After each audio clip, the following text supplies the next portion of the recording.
Hello everyone, welcome to Edupod. എല്ലാവർക്കും മക്കളെ എജ്യൂപോഡിൻ്റെ SSLC YouTube ചാനലിലേക്ക് സ്വാഗതം. പഠിക്കാനിരിക്കുമ്പോൾ ഒരു മടി നിങ്ങൾക്ക് വരാറുണ്ടോ? ഉണ്ടെങ്കിൽ നിങ്ങൾ വീഡിയോ പോസ്റ്റ് ചെയ്തിട്ട് ഞാൻ പഠിക്കാനിരിക്കുമ്പോഴേക്ക് എനിക്ക് മടി വരാറുണ്ട് എന്നുള്ള കാര്യം ഒന്ന് നിങ്ങൾ കമൻറ്റ് ചെയ്യണേ. ഓക്കെ, അതായത് നിങ്ങൾ പലർക്കുള്ളൊരു പ്രശ്നമാണ് പഠിക്കാനിരിക്കുമ്പോൾ മടി, ഭയങ്കര മടിയാണ്. അല്ലെങ്കിൽ ഇന്നിപ്പോൾ നിങ്ങൾ കഷ്ടപ്പെട്ട് പഠിക്കുമ്പോൾ നിങ്ങൾ വിചാരിക്കും ഇന്ന് വേണ്ട, നാളെ ആവട്ടെ, നാളെ വേണം, മറ്റന്നാളാവട്ടെ. നിങ്ങൾ മടിച്ച് എത്രയോ നല്ല സമയങ്ങൾ നിങ്ങൾ വെറുതെ പാഴാക്കി കളയുന്നുണ്ടാവില്ലേ? കാരണം SSLC എന്ന് പറഞ്ഞാൽ നമ്മളെ സംബന്ധിച്ചിടത്തോളം എന്താ, ഫുൾ A+ എന്ന ലക്ഷ്യം നേടണമെങ്കിൽ ദിവസം കുറച്ചെങ്കിലും നമ്മൾ എന്ത് ചെയ്യണം? പഠിക്കണം. അപ്പോൾ ദിവസം കുറച്ചെങ്കിലും പഠിക്കണമെങ്കിൽ നമുക്ക് എന്ത് വേണം? എന്ത് പാടില്ല? മടി പാടില്ല അല്ലേ? നമുക്ക് എന്ത് പാടില്ല? മടി പാടില്ല. അപ്പോൾ പഠിക്കാനിരിക്കുമ്പോഴുള്ള മടി പലർക്കും ഒരു പ്രശ്നമാണെന്ന് എനിക്കിങ്ങനെ പേഴ്സണലി മെസ്സേജ് അയച്ച് ഒരുപാട് കൂടുതൽ പറഞ്ഞിട്ടുണ്ട്. അപ്പോൾ അവരുടെയൊക്കെ നിർബന്ധ പ്രകാരമാണ് നമ്മൾ എന്ത് ചെയ്യുന്നത്, ഈ ഒരു വീഡിയോ ചെയ്യുന്നത്. അതായത് പഠന സമയത്തെ മടി എങ്ങനെ ഒഴിവാക്കാം. അപ്പോൾ നിങ്ങൾ ചെയ്യേണ്ട കാര്യം 2-3 കാര്യങ്ങൾ കമൻറ്റ് ചെയ്യണം. ഒന്ന്, നിങ്ങൾക്ക് ഈ പഠിക്കാനിരിക്കുമ്പോഴുള്ള മടി ഉണ്ടോ? ഈ മടി അല്ലാതെ വേറെ എന്തെങ്കിലും പ്രശ്നം നിങ്ങൾക്കുണ്ടോ? ഇനി നിങ്ങൾക്ക് ഏതെങ്കിലും വിഷയങ്ങൾ ബുദ്ധിമുട്ടുണ്ടോ? ആ കാര്യങ്ങളൊക്കെ ഒന്ന് കമൻറ്റ് ബോക്സിൽ നിങ്ങൾ ടൈപ്പ് ചെയ്യുകയാണെങ്കിൽ അതിനൊക്കെ സോൾവ് ചെയ്യാനുള്ള വീഡിയോസ് നമ്മൾ എന്ത് ചെയ്യും, നമ്മുടെ ചാനലിലൂടെ ഇങ്ങനെ തന്നുകൊണ്ടേയിരിക്കും. അപ്പോൾ നമ്മുടെ ചാനൽ ഒന്ന് സബ്സ്ക്രൈബ് ചെയ്യുക.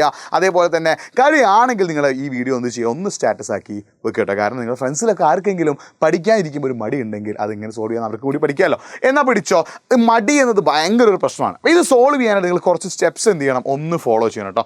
ആദ്യമായിട്ട് നിങ്ങൾ ചെയ്യേണ്ടതാവും, ഇംഗ്ലീഷിലൊക്കെയാണ് ഞാൻ ഇതിൻ്റെ പോയിന്റ് കണ്ടെങ്കിൽ ഇത് സിമ്പിൾ ചെയ്യാൻ മലയാളത്തിൽ പറഞ്ഞു കേട്ടോ. ഒന്ന്, സെറ്റ് അച്ചീവബിൾ ഗോൾസ്. നിങ്ങൾ എന്ത് ചെയ്യുക, ഒരു ദിവസം പഠിക്കാനിരിക്കുന്നത് 3 മണിക്കൂറാണ് പഠിക്കാനിരിക്കുന്നതെങ്കിൽ ആ 3 മണിക്കൂർ കൊണ്ട് നിങ്ങളെക്കൊണ്ട് പഠിക്കാൻ കഴിയുന്നത് എത്രയാണോ അത് മാത്രം പഠിക്കുക. അപ്പോൾ നിങ്ങളെന്താണ് ഒരു ദിവസം പഠിക്കാൻ ചെയ്യുന്നു, അത് നിങ്ങളെന്താണ് നിങ്ങളെല്ലാം മാത്സിലെ വലിയ കടുകട്ടിയായിട്ടുള്ള പ്രോബ്ലംസൊക്കെ നിങ്ങൾ ചെയ്യാൻ ചെയ്യുന്നത്, നിങ്ങൾക്ക് എന്ത് ചെയ്യില്ല, അതിന് ആൻസർ കിട്ടില്ല. അപ്പോൾ നിങ്ങൾ എന്തെങ്കിലും ചടയ്ക്കും, ഈ പഠിപ്പ് ഞാൻ നിർത്താൻ നിങ്ങൾക്ക് തോന്നിപ്പോവും. അപ്പോൾ നിങ്ങളെക്കൊണ്ട് പറ്റുന്ന കാര്യങ്ങൾ എന്ത് ചെയ്യുക, പഠിക്കാനിരിക്കുന്ന സമയത്ത് തുടക്കത്തിൽ എന്ത് ചെയ്യുക, ഫസ്റ്റത്തെ 2-3 ആഴ്ച നിങ്ങളെക്കൊണ്ട് ഈസി ആയിട്ട് പഠിക്കാൻ പറ്റുന്ന കാര്യങ്ങൾ മാത്രം എന്ത് ചെയ്യുക, നിങ്ങൾ സെലക്ട് ചെയ്യുക. അതാണ് ആദ്യം ചെയ്യേണ്ട പരിപാടി. ഈസി ആയിട്ടുള്ള ഗോൾസ്, അതായത് ഇപ്പോൾ സോഷ്യൽ സയൻസ് ഈസിയാണ്, അല്ലെങ്കിൽ ഫിസിക്സ് ഈസിയാണ്, ബയോളജി ഈസിയാണ്, അങ്ങനെ ഈസി ആയിട്ടുള്ള സബ്ജക്റ്റിൽ ഈസി ആയിട്ടുള്ള കാര്യങ്ങൾ മാത്രം ആദ്യം എന്ത് ചെയ്യുക, നിങ്ങൾ പഠിക്കുക. അങ്ങനെ തുടക്കത്തിൽ ഈസി പഠിക്കും, നിങ്ങൾക്ക് ഓട്ടോമാറ്റിക്കായിട്ട് എന്ത് വരും, ഒരു കോൺഫിഡൻസ് വരും. ആ കോൺഫിഡൻസ് വെച്ച് നിങ്ങൾക്ക് എന്ത് ചെയ്യുക, ടഫായിട്ടുള്ള കാര്യങ്ങൾ പിന്നീട് അങ്ങോട്ടേക്ക് പഠിക്കുക കേട്ടോ. രണ്ടാമതെന്താ, attain discipline and stick to it. നിങ്ങൾ പഠിക്കാനിരിക്കുമ്പം പഠനം മാത്രമായിരിക്കും നിങ്ങളുടെ ലക്ഷ്യം. അതായത് പഠിക്കാനിരിക്കുമ്പോൾ നിങ്ങൾ ഫോണിൽ ഇൻസ്റ്റഗ്രാമിൽ റീൽ കാണരുത്, സ്നാപ്പ് എടുക്കരുത്, യൂട്യൂബ് ഷോർട്സ് കാണരുത്. അതേപോലെ വീട്ടിൽ എന്തെങ്കിലുമൊക്കെ ഉണ്ടാക്കുന്നുണ്ടെങ്കിൽ വെറുതെ അവിടെ പോയിട്ട് എന്ത് ചെയ്യരുത്, നോക്കിയിരിക്കരുത്. അപ്പോൾ നിങ്ങൾ ചെയ്യുന്ന പരിപാടി എന്താ, പഠിക്കാനിരുന്ന് കഴിഞ്ഞാൽ ആ സമയം നിങ്ങൾ പഠനത്തിനായിട്ട് തന്നെ മാറ്റി വെക്കണം. വേറെ ഒന്നിലേക്ക് നിങ്ങൾ മാറരുത്. കറക്റ്റ് ഡിസിപ്ലിൻഡ് ആയിട്ട് പഠനം എന്ന ആ ഒരു ഏരിയയിലേക്ക് മാത്രം എന്ത് ചെയ്യുക, കറക്റ്റായിട്ട് കോൺസെൻട്രേറ്റ് ചെയ്യുക. അടുത്തെന്താ, start with easy medium task. ഞാൻ പറഞ്ഞിട്ടുണ്ടല്ലേ, നേരത്തെ പറഞ്ഞ പോലെ എന്താണ്, ഈസി ആയിട്ടുള്ള കാര്യങ്ങൾ വെച്ച് സ്റ്റാർട്ട് ചെയ്യുക. അപ്പോൾ നിങ്ങൾ ആദ്യം തന്നെ ടഫായിട്ടുള്ളൊരു കാര്യം ചെയ്യുമ്പോൾ അത് ഓട്ടോമാറ്റിക്കായി നിങ്ങൾക്ക് അത് പൂർത്തിയാക്കാൻ കഴിഞ്ഞിട്ടില്ലെങ്കിൽ നിങ്ങൾക്കൊരു സങ്കടം വരികയും അതെന്താണ് നിങ്ങളുടെ മടിയന്മാരാക്കി മടിച്ചുകളാക്കി മാറ്റുകയും ചെയ്യും. അപ്പോൾ ഈസി ആയിട്ടുള്ളൊരു കാര്യത്തിലൂടെ നിങ്ങൾ എന്ത് ചെയ്യുക, പഠനം തുടങ്ങാം. അടുത്തത്, maintain stipulated time from studying every day.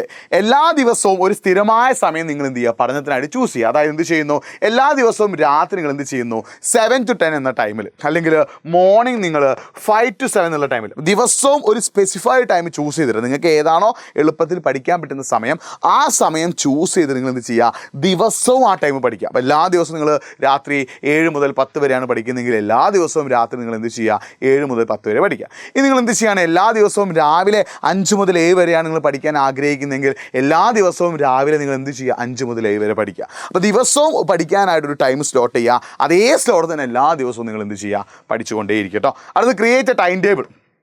നിങ്ങൾ പഠനത്തിനായിട്ടും നിങ്ങളുടെ തമാശകൾക്കും കളികൾക്കും എല്ലാത്തിനായിട്ട് ഒരു ടൈം ടേബിൾ ഉണ്ടാക്കുക. അപ്പോൾ ഈ ടൈം ടേബിൾ എങ്ങനെ ഉണ്ടാക്കണം എന്നുള്ളൊരു വീഡിയോ ഒക്കെ, അതായത് ഞാൻ എൻ്റെ ആ ഒരു എക്സ്പീരിയൻസ് ഒക്കെ വെച്ചിട്ട് ഞാനായിട്ടൊരു സ്റ്റഡി ടൈം ടേബിൾ പ്രിപ്പയർ ചെയ്യാനുള്ള ഒരു കാര്യത്തിൻ്റെ വീഡിയോ നമ്മുടെ ചാനൽ ഓൾറെഡി നമ്മൾ ചെയ്തിട്ടുണ്ട്. ആ വീഡിയോ നിങ്ങൾ കാണും കേട്ടോ. ഇനി ഏറ്റവും നല്ലത്, ഞാൻ ഉണ്ടാക്കിയ ടൈം ടേബിൾ ഫോളോ ചെയ്യുന്നതിനേക്കാളും നിങ്ങൾ തന്നെ നിങ്ങൾക്ക് പഠനത്തിനും ഉറക്കത്തിനും ഫണ്ണിനും പിന്നെ ഭക്ഷണം കഴിക്കാൻ എല്ലാത്തിനുള്ള ഒരു ടൈം ടേബിൾ നിങ്ങൾ എന്ത് ചെയ്യുക, സെറ്റാക്കിയിട്ട് ആ ടൈം ടേബിൾ അനുസരിച്ച് നിങ്ങൾ എന്ത് ചെയ്യുക, പഠിക്കാൻ തീരുമാനിക്കുക. അതെന്താ, ഫൈൻഡിങ് എ സ്യൂട്ടബിൾ പ്ലേസ്. ഏറ്റവും ആവശ്യം വേണ്ട എന്താടാ, പഠിക്കാനായിട്ട് നല്ലൊരു സ്ഥലം. അപ്പോൾ നിങ്ങൾ എന്താണ്, നല്ല വെളിച്ചമുള്ള, നല്ല കാറ്റും വെളിച്ചമുള്ള റൂം സെലക്ട് ചെയ്യുക. അതായത് ഒരു ഡള്ളായി കിടക്കുന്ന, അല്ലെങ്കിൽ ഒരു ഇരുണ്ട് കൂടി കിടക്കുന്ന റൂം ഒരിക്കലും നിങ്ങൾ എന്ത് ചെയ്യരുത്, പഠനത്തിനായിട്ട് തിരഞ്ഞെടുക്കുക. അത് നിങ്ങൾ എന്ത് ചെയ്യും, ഭയങ്കര മടിയന്മാരാക്കും. അതേപോലെ ഇടയ്ക്കിടയ്ക്ക് എന്താണ്, ലൈറ്റ് വരുന്നത്, അതേപോലെ നല്ല വെളിച്ചം വരുന്നത്, പിന്നെ അതേപോലെ നിങ്ങൾക്ക് നല്ല വൃത്തിക്ക് ഇരുന്ന് പഠിക്കാൻ പറ്റിയ ഒരു സ്റ്റഡി ടേബിളും ചെയറും ഒക്കെ ഉള്ള സ്ഥലം. ഒരിക്കലും നിങ്ങൾ കിടന്ന് പഠിക്കരുത് കേട്ടോ. കിടന്ന് പഠിച്ചാൽ മക്കളെ നിങ്ങൾ ഉറങ്ങിപ്പോകാനും മടിയന്മാരാനുള്ള ചാൻസ് കൂടുതലാണ്. ഇരുന്ന് നട്ടല് നിവർത്തി ഇരുന്ന് പഠിച്ചാൽ കുറേയൊക്കെ ഈസി ആയിട്ട് എന്ത് ചെയ്യാൻ പറ്റും, കാര്യങ്ങൾ പഠിച്ചെടുക്കാൻ പറ്റും. അപ്പം നല്ല രീതിയിൽ പഠിക്കാനുള്ള ഒരു സ്യൂട്ടബിൾ ആയിട്ടുള്ള പ്ലേസ് നിങ്ങൾ എന്ത് ചെയ്യുക, കണ്ടെത്തുക. ദിവസവും അവിടെ ഇരുന്ന് എന്ത് ചെയ്യുക, പഠിക്കുക. അടുത്ത് നിങ്ങൾ ചെയ്യേണ്ടത് എലിമിനേറ്റ് ഡിസ്ട്രാക്ഷൻ. അല്ലേ, നിങ്ങൾ പഠിക്കാനിരിക്കുമ്പോൾ നിങ്ങളെ പഠനത്തിൽ നിന്ന് പിൻവലിക്കുന്നത് ആരൊക്കെയാടാ? ചിലപ്പോൾ ഇൻസ്റ്റഗ്രാം ആവാം, ചിലപ്പോൾ സ്നാപ്ചാറ്റ് ആവാം, ചിലപ്പോൾ അനീം ആവാം, അല്ലെങ്കിൽ എന്തെങ്കിലും വെബ് സീരീസ് ആവാം, സിനിമയാവാം, എന്തും ആവാം. പഠിക്കാനിരിക്കുന്ന സമയത്ത് നിങ്ങളുടെ ഫുൾ കോൺസെൻട്രേഷൻ എവിടെയായിരിക്കണം? പഠനത്തിലേക്കായിരിക്കണം. ബാക്കിയുള്ളതിനൊക്കെ നിങ്ങൾ എലിമിനേറ്റ് ചെയ്യുക, ഒഴിവാക്കുക. നിങ്ങൾ ഇൻസ്റ്റഗ്രാമിനെയും നിങ്ങളുടെ സ്നാപ്ചാറ്റിനെയും നിങ്ങളുടെ അനിമിനെയും നിങ്ങളെ പഠനത്തിൽ നിന്ന് പിൻവലിക്കുന്ന ആരാണോ അവരെയൊക്കെ മാറ്റി നിർത്തിയിട്ട് ഫുൾ ടൈം നിങ്ങൾ എന്തിലേക്ക് കോൺസെൻട്രേറ്റ് ചെയ്യുക? പഠനത്തിലേക്ക് കോൺസെൻട്രേറ്റ് ചെയ്ത് പഠിക്കുക. നിങ്ങളിപ്പോൾ നിങ്ങളുടെ വീട്ടിൽ ആരെങ്കിലും നിങ്ങളൊന്ന് വെറുപ്പിക്കുകയാണെങ്കിൽ, അല്ലെങ്കിൽ വീട്ടുകാരെങ്കിലും ഉച്ചത്തിൽ ടി വി വെച്ചിട്ടുണ്ടെങ്കിൽ, അല്ലെങ്കിൽ വീട്ടുകാരെങ്കിലും ഉച്ചത്തിൽ സംസാരിക്കുന്നുണ്ടെങ്കിൽ അവരോടൊക്കെ ഒന്ന് പറയും, ഒന്ന് പതുക്കെ സംസാരിക്കട്ടോ, ടി വിയുടെ പോലെ ഒന്ന് കുറച്ച് കുറയ്ക്കട്ടെ, ഞാൻ പഠിക്കുകയാണേ. അപ്പോൾ അങ്ങനെ നിങ്ങൾ ഫുൾ കോൺസെൻട്രേറ്റ് ചെയ്ത് പഠിക്കുകയാണെങ്കിൽ എല്ലാ എലിമിനേഷനെയും എല്ലാ ഡിസ്ട്രാക്ഷനെയും നിങ്ങൾ എലിമിനേറ്റ് ചെയ്യുകയാണെങ്കിൽ നിങ്ങൾക്ക് ഒരിക്കലും എന്ത് വരില്ല, മടി വരില്ല. പിന്നെ പ്രിപ്പയറിങ് സ്റ്റഡി മെറ്റീരിയൽ നിങ്ങൾ എഴുതി പഠിക്കാം. നിങ്ങൾ നോട്ട് ഉണ്ടാക്കുക. നിങ്ങൾ തന്നെ എന്ത് ചെയ്യുക, ഓരോ സബ്ജക്റ്റിനും നിങ്ങളുടെ തന്നെ ഹാൻഡ് റൈറ്റിങ്ങിൽ എന്ത് ചെയ്യുക, ഒരു നോട്ട് ഉണ്ടാക്കിയിട്ട് ആ നോട്ടിനെ ബേസ് ചെയ്ത് എന്ത് ചെയ്യുക പഠിക്കുക. നമ്മുടെ ലൈവിലൊക്കെ നിങ്ങൾ എന്തെങ്കിലും കറക്റ്റായിട്ട് അത് ഉപകാരപ്പെടും. പിന്നെ അങ്ങനത്തെ നോട്ട് വേണമെങ്കിൽ നിങ്ങൾ എന്ത് ചെയ്യുക, എജുപോണിൻ്റെ പ്രീമിയം സ്റ്റുഡൻസ് ആവുക. അതിലൂടെ നിങ്ങൾക്ക് എന്ത് കിട്ടും, നോട്ട് കിട്ടും കേട്ടോ. അടുത്തതാണ് എക്സിക്യൂഷൻ ഓഫ് പ്ലാൻ. നിങ്ങളൊരു ദിവസം എന്ത് തീരുമാനിക്കുകയാണ്, ഇന്ന് ഞാൻ ഫിസിക്സ് ആണ് പഠിക്കുന്നത്, നാളെ ഞാൻ കെമിസ്ട്രി ആണ് പഠിക്കുന്നത്, മറ്റന്നാൾ ഞാൻ ബയോളജിയാണ് പഠിക്കുന്നത്. അങ്ങനെ ഓരോ ദിവസവും എന്ത് പഠിക്കണമെന്ന് കറക്റ്റായിട്ട് പ്ലാൻ ചെയ്യുന്നു. ആ പ്ലാൻ എക്സിക്യൂട്ട് ചെയ്യുന്നു. അല്ലേ, നിങ്ങളിപ്പോൾ വിചാരിക്കും ഇന്ന് കെമിസ്ട്രിയിലെ 1ാമത്തെ ചാപ്റ്ററിലെ ഫസ്റ്റ് ടോപ്പിക്ക് ഞാൻ പഠിക്കും, അല്ലെങ്കിൽ ഫിസിക്സിലെ 1ാമത്തെ ചാപ്റ്ററിലെ ഫസ്റ്റ് ടോപ്പിക്ക് ഞാൻ പഠിക്കും. അപ്പോൾ നിങ്ങൾ ഓരോ ദിവസവും അന്ന് എന്ത് പഠിക്കണം എന്ന് ഇത് ചെയ്യുക, ആദ്യമേ പ്ലാൻ ചെയ്യുക. ആ പ്ലാനിങ് അനുസരിച്ച് കറക്റ്റായിട്ട് നിങ്ങൾ എന്ത് ചെയ്യുക, പഠിക്കുകയും ചെയ്യാം. അടുത്തെന്താടാ, ടേക്ക് ബ്രേക്സ്. നിങ്ങളിപ്പോൾ 3 മണിക്കൂറാണ് പഠിക്കാൻ ഇരിക്കുന്നതെങ്കിൽ ഫസ്റ്റത്തെ 1 അവർ പഠിച്ചതിന് ശേഷം ഒരു 10 മിനിറ്റ് നിങ്ങൾ നിർബന്ധമായിട്ടും എന്ത് ചെയ്യണം, ബ്രേക്ക് എടുക്കണം. നിങ്ങളൊരു 3 അവർ ആണ് പഠനത്തിനായിട്ട് മാറ്റി വെക്കുന്നത്. അപ്പോൾ നിങ്ങൾ എന്ത് ചെയ്യുന്നു, 1 അവർ പഠിക്കുന്നു. ആ 1 അവർ പഠിച്ചതിന് ശേഷം നിങ്ങളൊരു 10 മിനിറ്റ് എന്ത് ചെയ്യുക, പഠനത്തിനായിട്ട് മാറ്റി വെക്കുന്നു. പിന്നെ അടുത്തൊരു 1 അവർ നിങ്ങൾ പഠിക്കുന്നു. എന്നിട്ട് വീണ്ടും എന്ത് ചെയ്യണം, ഒരു 10 മിനിറ്റ് നിങ്ങൾ എന്ത് ചെയ്യണം, പഠനത്തിനായിട്ട് മാറ്റി വെക്കണം. അപ്പോൾ ഓരോ മണിക്കൂർ നിങ്ങൾ എപ്പം പഠിക്കുമ്പോഴും കുറച്ച് സമയം ബ്രേക്ക് എടുക്കണം. അതായത് കണ്ടിന്യൂസ് ആയിട്ട് ഇരുന്ന് പഠിക്കാതെ കുറച്ച് സമയം പഠിച്ച് പിന്നെ ബ്രേക്ക് എടുക്കുന്നു, പിന്നെയും കുറച്ച് സമയം പഠിക്കുന്നു, പിന്നെ ബ്രേക്ക് എടുക്കുന്നു. അങ്ങനെ കറക്റ്റായിട്ടൊരു ബ്രേക്ക് എടുത്ത് പഠിച്ചാൽ നിങ്ങൾക്ക് ഒരിക്കലും എന്ത് വരില്ല, മടി വരില്ല. പിന്നെ don't expect you to be perfect. നിങ്ങൾ എപ്പോഴും നിങ്ങളുടെ മനസ്സിലുണ്ടാകേണ്ട കാര്യം എന്താ, ഞാനിപ്പോഴും പെർഫെക്റ്റ് ആയിട്ടില്ല, ഇനിയും എനിക്ക് ഒരുപാട് കാര്യങ്ങൾ പഠിക്കാനുണ്ട്. ഇപ്പോൾ ചിലവരൊരു ചിന്തയാണെന്ത്, അവരെന്ത് ചെയ്യും, ഫിസിക്സിലെ ഫസ്റ്റ് ചാപ്റ്റർ അങ്ങോട്ട് പഠിക്കും. എന്നിട്ട് അവർ വിചാരിക്കും, ഞാൻ ഫിസിക്സിലെ ഫസ്റ്റ് ചാപ്റ്റർ മൊത്തം പഠിച്ചു. പക്ഷെ അതല്ല നിങ്ങളുടെ മനസ്സിൽ വേണ്ടത്, എനിക്ക് ഇനിയും ഫിസിക്സിലെ ഫസ്റ്റ് ചാപ്റ്റർ ചില കാര്യങ്ങൾ കൂടി പഠിക്കാനുണ്ട്. അപ്പോൾ ഇനിയും പഠിക്കാനുണ്ട് എന്നുള്ളൊരു കാര്യം നിങ്ങൾക്ക് എന്തുണ്ടാക്കും, കൂടുതൽ പഠിക്കാനുള്ള ഇൻട്രസ്റ്റ് ഉണ്ടാക്കുകയും നിങ്ങൾക്ക് ടഫായിട്ടുള്ള കാര്യങ്ങളൊക്കെ ഈസി ആക്കി മാറ്റുകയും ചെയ്യും. അപ്പോൾ ഒരിക്കലും നിങ്ങൾ എന്ത് ചെയ്യരുത്, ഞാൻ കംപ്ലീറ്റായി, ഞാൻ 100% ഓക്കെ ആയി, ഞാൻ എല്ലാം പഠിച്ചു കഴിഞ്ഞെന്ന് വിചാരിക്കരുത്. പിന്നെയും നിങ്ങൾ എന്ത് ചെയ്യുക, പഠിച്ചുകൊണ്ടേയിരിക്കുക. ഇല്ലെങ്കിൽ എന്താ സംഭവിക്കുക, മറന്നു പോകാനുള്ള ചാൻസ് ഉണ്ട് കേട്ടോ. അപ്പോൾ ഒരിക്കലും നിങ്ങൾ ഏതൊരു സബ്ജക്റ്റ് പഠിച്ചു തീർന്നാലും എല്ലാം പഠിച്ചു തീർന്നു എന്ന് വിചാരിക്കരുത്.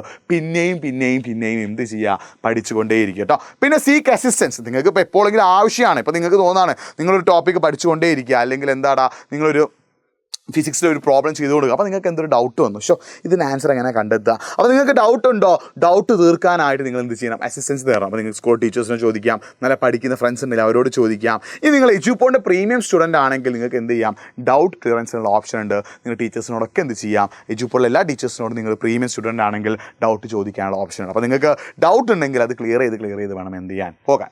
അടുത്തെന്താണ്, എഡ്യൂക്കേറ്റ് സെൽഫ് മോട്ടിവേഷൻ. നിങ്ങൾ ഇടയ്ക്കിടയ്ക്ക് എന്തെങ്കിലും സെൽഫ് മോട്ടിവേറ്റഡ് ആണ്. ബാക്കിയുള്ള ആളുകളുടെ മോട്ടിവേഷനേക്കാൾ നിങ്ങൾക്ക് ആവശ്യം എന്താണ്, സെൽഫ് മോട്ടിവേഷനാണ്. നിങ്ങൾ വിചാരിക്കുക, ഞാൻ ഫുൾ A+ വാങ്ങും, ഞാൻ ഇത്തവണ പഠിക്കുന്നത് ഫുൾ A+ വാങ്ങാനാണ്, എന്നെക്കൊണ്ട് പറ്റും, ഞാൻ പഠിച്ചാൽ എന്നെക്കൊണ്ട് സാധിക്കും, എനിക്ക് ഫിസിക്സ് ഒരു പ്രശ്നമല്ല, എനിക്ക് മാത്സ് ഒരു പ്രശ്നമല്ല, എനിക്ക് ഈ സോഷ്യൽ ഈസിയാണ്, ഹിന്ദി ഒരു പ്രോബ്ലമേ അല്ല. അങ്ങനെ നിങ്ങൾ എന്ത് ചെയ്യുക, സെൽഫ് മോട്ടിവേറ്റഡ് ആവുക. നിങ്ങളുടെ ഉള്ളിലൊരു ഡിഗ്നിറ്റി അങ്ങോട്ട് ഡെവലപ്പ് ചെയ്യുക, നിങ്ങളുടെ ഉള്ളിലൊരു മോട്ടിവേഷൻ അങ്ങോട്ട് ഡെവലപ്പ് ചെയ്യുക, നിങ്ങളുടെ ഉള്ളിലൊരു പോസിറ്റിവിറ്റി ഡെവലപ്പ് ചെയ്യുക. അങ്ങനെ ഡെവലപ്പ് ചെയ്ത് നിങ്ങൾ ഉഷാറായാൽ പിന്നെ മടി ഒരു പ്രശ്നമേ അല്ല മക്കളെ. ലാസ്റ്റ് എന്താ, നമ്മൾ നേരത്തെ പറയുമ്പോൾ തന്നെ സ്റ്റാർട്ട് വിത്ത് ഈസി മീഡിയം ടാസ്കിൽ. പിന്നെയും നിങ്ങൾ എന്ത് ചെയ്യണം, ഈസിയോ മീഡിയം ആയിട്ടുള്ള ടാസ്കിലൂടെ നിങ്ങൾ എന്ത് ചെയ്യുക, പാർട്ടിസിപ്പേറ്റ് അല്ലെങ്കിൽ സ്റ്റാർട്ട് ചെയ്യുക. അപ്പോൾ ഇത്രയും കാര്യങ്ങൾ ചെയ്താൽ നിങ്ങൾക്ക് എന്ത് ചെയ്യാൻ പറ്റും, മടി ഒരിക്കലും ഒരു പ്രശ്നമായി തീരില്ല. മടിയന്മാരായിട്ടും മടിച്ചുകളായിട്ടും നമ്മൾ ഇരിക്കുമ്പോൾ നമ്മുടെ പഠിക്കാനുള്ള നമ്മുടെ സ്കില്ല് എന്ത് ചെയ്യാണ്, തീർന്നു പോവാണ്, ഇല്ലാതായി പോകണം. അപ്പോൾ നന്നായിട്ട് നിങ്ങൾ എന്ത് ചെയ്യുക, പഠനത്തിൽ കോൺസെൻട്രേറ്റ് ചെയ്യാൻ മടി എന്ന സാധനത്തെ ഒഴിവാക്കണം. അപ്പോൾ നിങ്ങൾക്ക് മടി ഒരു പ്രോബ്ലം ആണെങ്കിൽ നിർബന്ധമായിട്ട് എന്ത് ചെയ്യണം, ഈ പറഞ്ഞ കാര്യങ്ങൾ ഒരു 1 മന്ത് നിങ്ങൾ എന്ത് ചെയ്യുക, ഒന്ന് ഫോളോ ചെയ്യുക. 1 മന്ത് നിർബന്ധമായിട്ടും ഫോളോ ചെയ്യണം. നിങ്ങൾ എന്ത് ചെയ്യും, ചിലപ്പോൾ ഒരാഴ്ച നന്നായിട്ട് ഫോളോ ചെയ്യും, പിന്നെ അടുത്ത ആഴ്ച നിങ്ങൾ എന്ത് ചെയ്യും, അഞ്ചും വേണം, പിന്നെയും മടിച്ചിരിക്കും. ആ മടി വന്നാൽ മക്കളെ നമുക്ക് പഠിക്കാൻ ഒരു കാലത്തും സാധിക്കില്ല കേട്ടോ. അപ്പോൾ നന്നായിട്ട് എന്ത് ചെയ്യുക, കോൺസെൻട്രേറ്റ് ചെയ്ത് നന്നായി അടിപൊളിയായിട്ട് നിങ്ങൾ എന്ത് ചെയ്യുക, പഠിക്കുക. ഒരിക്കലും ഒരു പ്രശ്നമാക്കേണ്ട.